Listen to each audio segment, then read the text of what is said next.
অন্যদিকে ফের উড়ান বিভ্রাট, আবারও এয়ার ইন্ডিয়ার বিমানে যান্ত্রিক ত্রুটি।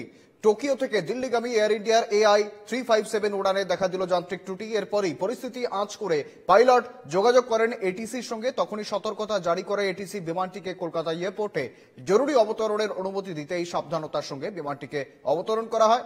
বিমানটিতে ছিলেন 237 জন যাত্রী ও 14 জন ক্রু মেম্বার। যদিও যাত্রীদের অন্য বিমানে চাপিয়ে দিল্লি পাঠানোর ব্যবস্থা করা হচ্ছে বলে এয়ার ইন্ডিয়া কর্তৃপক্ষের তরফে জানা গিয়েছে। আবারও বিমান বিভ্রাট, কলকাতা বিমানবন্দরে জরুরি অবতরণ এয়ার ইন্ডিয়ার একটি বিমানের। টোকিও থেকে দিল্লিগামী এয়ার ইন্ডিয়ার AI-357 বিমানে যান্ত্রিক ত্রুটি দেখা যায়। এরপর এই পরিস্থিতি আঁচ করে এটিসির সঙ্গে যোগাযোগ করেন পাইলট এবং কলকাতা বিমানবন্দরে জরুরি অবতরণের ব্যবস্থা করা হয় বিমানটির। আমাদের সঙ্গে রয়েছেন প্রতিনিধি শান্তনু ব্যানার্জি। শান্তনু, আবারও এয়ার ইন্ডিয়ার বিমানে বিভ্রাট, কি রয়েছে আপডেট?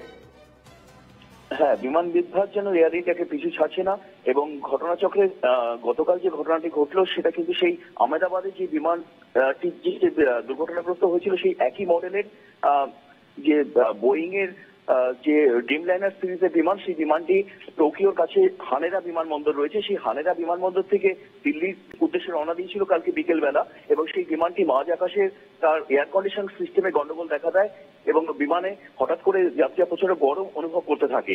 ঘটনাচক্রে যে আহমেদাবাদে যে দুর্ঘটনা হয়েছিল সেখানেও কিন্তু যাত্রীরা অভিযোগ করেছিল যে তার এয়ার কন্ডিশনিং সিস্টেম কোনো কাজ করে না এবং সেটাকে উপেক্ষা করেই কিন্তু বিমানটিকে চালানো হয়েছিল। এক্ষেত্রে এই মুহূর্তে এয়ার ইন্ডিয়া কিন্তু এই যাত্রী নিরাপত্তা বা ঝুঁকির ক্ষেত্রে জিরো টলারেন্স নীতি নিয়ে চলছে। ফলে কোন রকম ঝুঁকি না নিয়ে বিমানটিকে তখন কলকাতার আকাশের কাছাকাছি ছিল এবং কলকাতায় নামিয়ে আনা হয় এবং যাত্রীদেরকে লাউঞ্জে কিছু অপেক্ষা করানো হয়। বিমান সারাতে দেরি হবে তাদেরকে স্থানীয় দুটি হোটেলে নিয়ে রাখা হয়েছে। শুভেন্দু, শান্তনু, তাদের জন্য কি কোনো বিকল্প ব্যবস্থা করা হয়েছে দিল্লি যাওয়ার জন্য?